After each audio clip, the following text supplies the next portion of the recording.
What is up, Modern from flipnormals.com, and in this tutorial we're going to take a look at probably one of the most powerful plugins inside of Zbrush, and that is Decimation Master. Zbrush has so many of these magical things. Master, subtool master. I really like master. But Decimation Master is pretty amazing.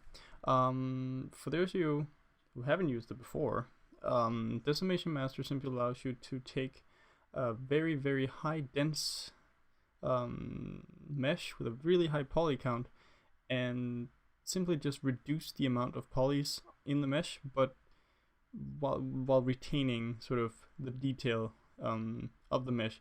And Decimation Master is phenomenal at keeping the details.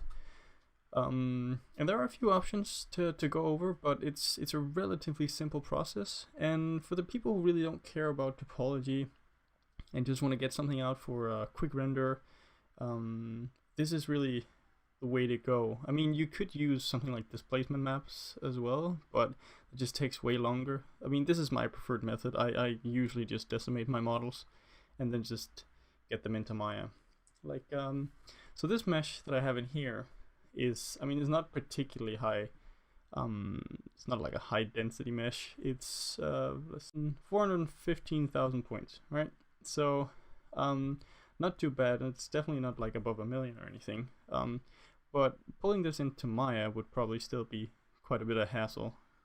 So what you want to do is you want to go to plugins, Z plugins, just dock it over and scroll down, and you'll find Decimation Master.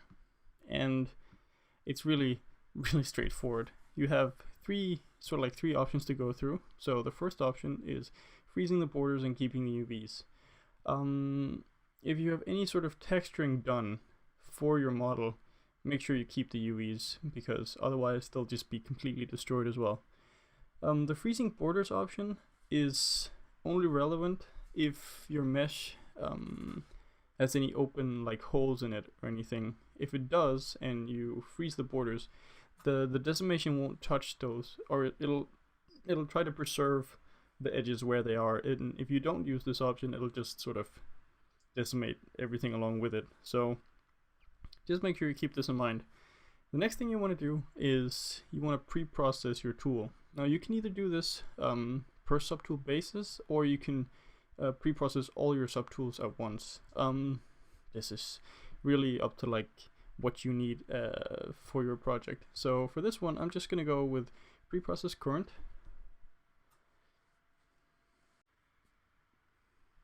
Alright, so what's happening here is it basically caches out the geometry onto your hard drive or onto the disk, which means that when we start decimating, we can dynamically, well, sort of dynamically change it.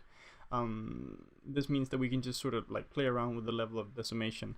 So the default decimation is 20%, and generally if you decimate something down to 20%, you're not going to notice any difference at all. So right now, if we press Shift F to look at the wireframe, you can see this is the density and this is from Dynamesh.